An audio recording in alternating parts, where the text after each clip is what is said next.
Magandang umaga po sa inyong lahat. So ngayong umaga, meron akong i-share sa inyo na topic na pwede natin i-apply sa realidad ng buhay. So kahapon po kasi, meron po kaming isang training na tinatawag na kick-off training. So sa kick-off training na yon, ang napag-usapan namin doon is all about ano ba yung mga dapat i-let go natin sa buhay this year 2025. So, ano yung mga i-let go natin, ano yung mga i-let go, at saka ano yung i-let grow natin sa buhay. Pero bago pong lahat, huwag niyo pong kalimutan mag-subscribe sa aking YouTube channel at i-click na rin yung notification bell para mas maging updated kayo sa mga susunod ko na videos na i-vlog. So, napaka-exciting yung topic ngayon kasi ano yung mga dapat nating i-let's go sa buhay. Kasi sa panahon ngayon dapat is moving forward na tayo. Kung ano yung mga bad experience talaga natin sa buhay, kung ano yung mga hindi magandang nangyayari sa buhay natin, andyan pa rin naman yan. Alam kong masakit sa isip natin, lalong lalo na based sa aking experience na namatay yung asawa ko. Kaya importante, dapat ngayon is moving forward na talaga tayo. Importante na dapat is ano ba yung mga dapat nating i-let go sa buhay na pwede natin gawin at itama yung ating mga pagkakamali. So una, kailangan is yung tanggalin na natin yung tinatawag na yung procrastination. Isa sa mga habit na mga Pinoy o karamihan sa atin yung tinatawag na procrastination. So ano pa bang ibang term nun? Merong tinatawag na ningas hugon or manya na habit. Saka na lang yan, bukas na lang yan, sa sunod na araw na lang yan. Sa mga ganong idea o strategy, kung ganun yung sinasabi natin sa sarili natin, dapat baguhin na natin yan. Tanggalin na natin yung ating bad habit kasi kung kaya mo naman siyang gawin ngayon, wag mo nang ipagpabukas. Kasi nakakatulong yon kasi mas maayos mo yung pag-set ng yung time management. Mas may mga pwede ka pang gawin sa sunod na araw. Imbis na sa bagay na yan, meron ka pang gawin sa sunod na araw. Kasi meron kang time management din. Kaya importante yung wag mong ipagpaliban ng bukas kung pwede mo naman siyang gawin ngayon. So ikaw lang nakakaalam niyan sa sarili mo kung kaya mo lang. Hindi naman sa pilitan, pero as long as kaya mo, merong time, pwede mo siyang gawin. Kasi ikaw na ang mag-ano sa time management mo kung paano mo siya i-handle. At the same time, importante na dapat baguhin din natin yung ating bad attitude or ating behavior. So alam ko lahat naman tayo may mga apan talaga, meaning may mga ano tayo, mga weakness sa buhay na totoo lang minsan nakakapagsalita tayo ng hindi maganda sa mga kapwa natin o sa katrabaho, pero dapat tandaan at isipin na kung ano may mga bad word na mga nasasabi mo dati, dapat is baguhin na natin at tanggalin na natin at magkaroon tayo ng magandang attitude. Kasi I believe attitude is a little thing that makes a big difference. Kasi importante pa rin talaga yung attitude. Kasi pag yung attitude mo hindi maganda, yung mga kasamahan mo sa trabaho ay talagang hindi ka basta kanila magugustuhan. Minsan, pag nakatalikod ka, talagang madaming sinasabi sa iyo. Unlike pag maganda naman yung attitude na pinapakita mo sa kanila, nagkaroon ka ng loving care sa kanila, nagkaroon ka ng trust sa kanila, at saka meron kang na-share na kanila na leadership, kaya niyang i-apply yon. Pag ikaw mismo, nakikita din nila na ikaw ay naging magandang ehemplo sa kanila at maganda yung attitude mo.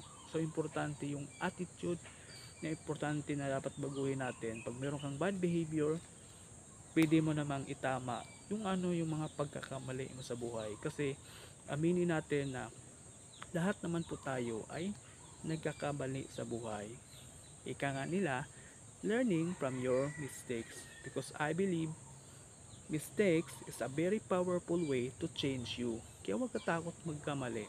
Kasi yung pagkakamali mo yon, nadapa ka ng ilang beses, pero tandaan mo, babangon at babangon ka, at 10 times pa ang pwede mong gawin sa buhay mo na itama yung mga pagkakamali mo sa buhay. Gawin mo yung pagkakamali mo as a stepping stone to become better. Kaya importante is dapat is tanggalin yung ating bad behavior o yung ating attitude. Yun yung mga bagay na sa tingin ko, based on my opinion, na dapat nating i-let go. At isa pa, sa panahon ngayon, dapat is year 2025, dapat is meron tayong change na mangyayari. So ano ba yung mga change na pwede mong gawin? Importante sa panahon ngayon, alam ko lahat tayo may mga problema, mayroong pinagdaanan sa buhay. Dapat panatilihin natin maging positibo sa buhay. Change your mindset. Kung ano yung mga mindsetting mo sa buhay, mayroong mga self-limiting belief, tanggalin mo na yon. Dapat yung thinking natin ngayon, abundance. Meron tayong abundance mentality. Tanggalin na natin yung word na mediocre thinking. Kung meron namang abundance mentality sa isip mo, gawin mo kung ano sa tingin mo tama, at kung ito ay pwede naman ikakaunlad sa sarili mo, at yung skills na meron ka ngayon, pwede mo siyang gawing puhunan para maging successful ka sa mga gusto mong opportunity. Like ikaw gusto mo mag-business, gawin mo yung business na gusto mo. Kapag meron ka ng puhunan, i-apply mo yung skills na meron ka ngayon, kasi ang skills ay isa sa mga hindi kayang hiramin ng ibang tao. Either pwede kang bayaran sa skills mo, pero yung skills na meron ka, hindi kayang hiramin yan ng ibang tao. Kaya napaka-importante na sa panahon ngayon is dapat change. Importante yung change ngayon.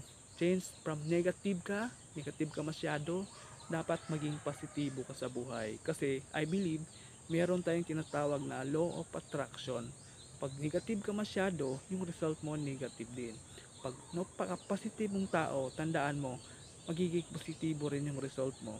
Kasi nakakapag-isip ka ng maayos at nakakapag-isip ka kung ano yung tingin at tama mo na desisyon sa buhay. Kasi pag ikaw negative, lahat na lang puro reklamo, puro excuses, walang mangyayari sa buhay nun.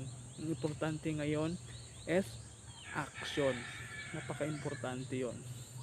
Gawin mo kung ano yung mga tingin mo at tama. Kung ito naman ay ikakaunlad sa sarili mo, gawin mo. Walang ibang hadlang dyan. Kasi tandaan natin, ang kalaban lang talaga natin, sarili natin. So tayo po ang kalaban sa sarili natin. Tayo lang gagawa at makakasenso sa buhay natin. Depende na lang yan kung paano natin gawin o anong opportunity na sa tingin mo ay nakakatulong para umunlad tayo sa buhay. Ang dami namang opportunity. So at the same time, ano ba yung dapat nating i-let's go? So pag sinabing i-let's go, tandaan natin at isipin na dapat, importante ngayon is dapat be an empty glass. Ano ang ibig sabihin nun? Dapat is maging open-minded tayo palagi. Pag ikaw kasi open-minded ka palagi, parang sa isang baso lang. Yung isang baso, pag lagyan mo ng tubig na punong-puno na, umaapaw lang. Unlike pag kunti lang, pwede mo siyang dagdagan at sasalin ng tubig. So ganun din sa buhay, sa tuong buhay, sa atin mga tao, na pag tayo ay open-minded at merong nag-educate sa atin about sa learnings, merong nagme-mentor sa atin, merong nag-guide, dapat is maging open-minded tayo to learn more. At the same time, mas marami kang matututunan pag ikaw ay open-minded. Na minsan, akala mo sa sarili mo na yan lang ang kaya mo, pero magugulat ka. Pag ikaw open-minded, willing ka matuto, willing kang makinig, at i-apply mo yung mga natutunan mo, I believe na dapat yan ang dapat mong habulin ngayon, yung learnings na yan, kasi nakakatulong yan sa atin. Kasi marami kang pwedeng skills na tataglayin, kasi importante yon na sa leadership skills, dapat meron tayong tawag na meron kang skills, meron kang dapat na initiative, at the same time meron kang competence. Napaka-importante yon, yung maging competent ka o may kaalaman ka talaga. Napaka-advantage yon, kasi wala namang ipinanganak na leader. Ang leader, kini-create po yan. Wala pong pinanganak agad doktor, nurse, naging engineer. Tandaan natin, everything can be learned pag ikaw ay open-minded. So, importante yon. At the same time, sa panahon ngayon na modern generation, ang dami na pong pwede nating panoorin ng mga positibo sa buhay. Mamili ka na lang talaga kung ano yung mga video, kung ano yung mga learnings na pwede mong matututunan at madagdagan yung learnings mo at pwede mo siyang i-apply sa trabaho or sa business mo. Kasi napaka-importante ngayon is uso ng social media, uso ng mga Google, uso ng YouTube. So marami kang mga videos na pwede mong mapapanood na magkakaroon ka ng dagdag learning sa buhay. Pero nasa sayo na yon kung open-minded ka to learn more. At pangatlo, ano ba yung dapat let's grow sa atin? Dapat ngayon magkakaroon na tayo na dapat ng leadership skills. Kasi sa trabaho, importante dapat meron tayong leadership skills. So ang tanong dito, kailangan mo talaga in charge ka para maging leader? So based on my experience, talagang hindi talaga dapat yung managerial position lang ang kayang gumawa nun. Kasi tandaan natin, isipin na lahat po tayo sa anumang klaseng trabaho ay responsible po tayo sa ating tinatrabaho natin o ginagawa. Importante lang, willing tayong makinig sa mga supervisor natin o manager. Kaya pag ikaw naman yung mag-apply na sa mga kasamahan sa trabaho, lalo na pagbago, madiligit mo ng maayos. Kasi nagiging beginner ka at naging open-minded ka kung ano yung mga task na gagawin araw-araw. Kasi importante yon, hindi mo kailangan maging leader o manager para makapag-lead ka. As long as tama yung pipagawa sa iyo ng tao, merong moral, merong maganda talagang example sa kanila, hindi ka maghiya nun. Kasi pag ikaw mayroon kang pinapakita na lead by example at i-prioritize mo yung team growth, napaka-importante yon. At saka maging in charge ka, importante rin yon kasi nakakatulong yon sa leadership skills mo para pag mag-handle ka ng team is meron ka na talagang idea na dapat mong taglayin kung paano mo i-manage or paano mo tawag nun, paano mo siya i-handle yung team mo. Kasi importante yon, dapat sa pag-handle ng team dapat meron kang dapat is maging lead by example ka.